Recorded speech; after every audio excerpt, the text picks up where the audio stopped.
Rahim ya Habib, ada soalan dari jamaah, bagaimana kita menyikapi tentang musibah-musibah yang terjadi saat ini dan apa saja amalan-amalan agar kita tetap menjaga hati kita tidak marah terhadap musibah, dan ini semua adalah bencana yang Allah turunkan agar hati kita tetap terjaga, baik itu banjir, longsor, angin ribut, hujan, banjir.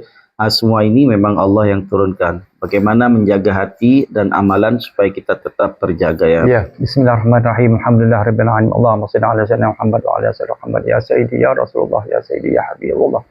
Allahumma shalli ala sayyidina Muhammad al-Mustafa sallallahu alaihi wasallam. Ya Allah, ini beginilah di akhir-akhir zaman ini kita minta selamatkan anak-anak cucu kita, ya, itu yang penting.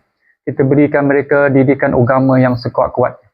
Kita berikan mereka semangat agama supaya mereka yakin dengan Allah.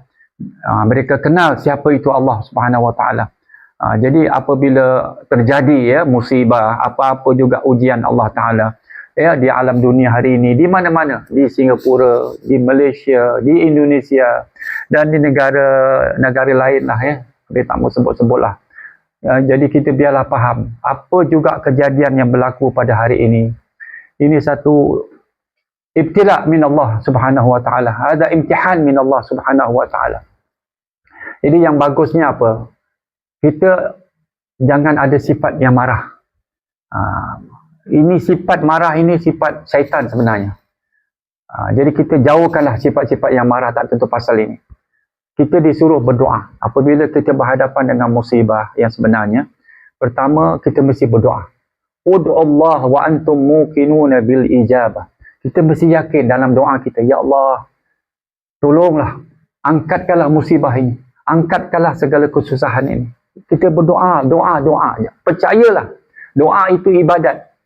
Jangan bilang doa, I have done already, I try my best to doa. Aku dah berdoa sana, doa sini pun tak ada juga. Ada orang dia lagi komplain lagi begini. Dia bilang, aku suruh orang pergi berdoa dekat Mekah, dekat Kaabah, dekat pintu Kaabah, dekat Multazam, dekat makam Rasulullah, dekat ini. Sudah bertahun-tahun, tak ada makbul juga. Macam dia komplain. Jadi tak baguslah ya kita jadi marah, jadi apa. Tuhan itu, dia bukan tak boleh serta-merta automatik. 5 minit pun dia boleh. 1 minute pun dia bilang, yes, dia boleh kabulkan. Tapi dia pun nak tengok juga ya, keadaan kita, muka kita, kedudukan dan macam mana iman kita, semua dia nak tahu. Dia boleh kasih, Allah Ta'ala boleh pasal Allah Ta'ala suruh. Bukan Allah Ta'ala benci orang yang berdoa, tidak, Tuhan sendiri suruh. Tuhan bilang, kau minta sama aku. Ud'uni astajib lakum. Kan itu bahasa Arab itu dalam Quran. Minta kepada aku, jangan kau minta pada orang. Nanti orang lain kau minta, orang jadi marah. Aku tidak akan marah. Kau boleh minta aku anytime.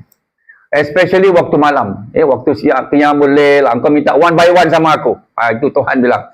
One by one sama aku minta. Kau mengadu apa hal kau. Cakap sama aku. Nanti aku akan rekod.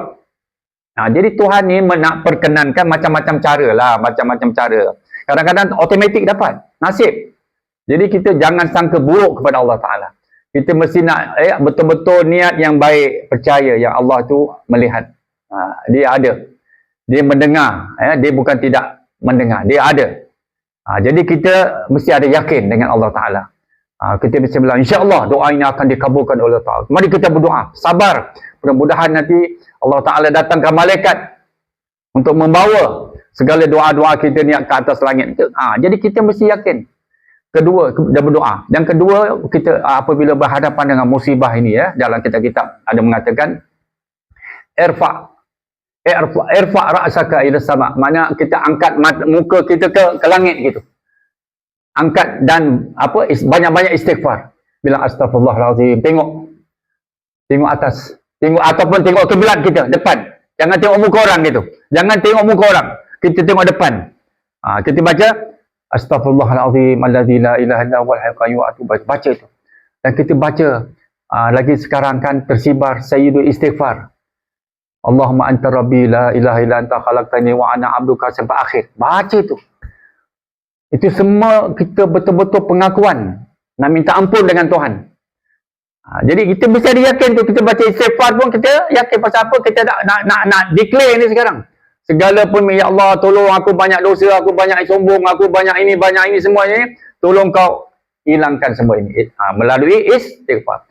Yang ketiga, jangan lupa. Ini kata Rasulullah sallallahu alaihi wasallam, ini jangan lupa. Kasratus sadaqah. Ketiga ialah kasratus sadaqah. Hendaklah kita hulurkan sedekah kita. Jangan kita simpan. Jangan kita bilang, aku sudah kasih duit, so buat apa, rugi banyak, habis duit aku, nanti aku jadi bankrupt, aku jadi orang miskin. Tak boleh semua tu. Kita niat sedekah itu, ya Allah tolong selamatkan, lindungkan kami daripada segala perkara-perkara yang buruk dan bahaya. Percayalah dengan sedekah itu nanti, kita akan mendapat jaminan daripada Allah Subhanahu Wa Taala. Orang yang banyak sedekah, insya-Allah dia dalam jagaan Allah Subhanahu Wa Taala. Jangan kita rasa rugi, jangan kita rasa perkara yang tidak baik, kita terbayang, jangan. Kita sudah sedekah, kita bilang, ya Allah, mudah-mudahan jadikanlah sedekah aku ini pelindung daripada segala bala dan segala wabak dan segala penyakit. Dan aku ubati segala penyakit aku ini dengan bersedekah. Kan Rasulullah sendiri dalam hadisnya dia bilang, kata Rasulullah, dawu mardakum bisadaqah. Dawu mardakum bisadaqah. Obatilah penyakit-penyakit kamu dengan melalui memberi sedekah. Kita boleh kasih RM10, $10, $15, $20, apa juga. Dengan niat betul-betul, ya Allah, untuk sedekah kepada seseorang. Gitu. Jangan kita rasa rugi. Tidak, insya-Allah. Dengan berkat sedekah ini dapat memberi banyak jalan-jalan yang baik kepada kita nanti. Amin ya rabbal alamin. Sekian.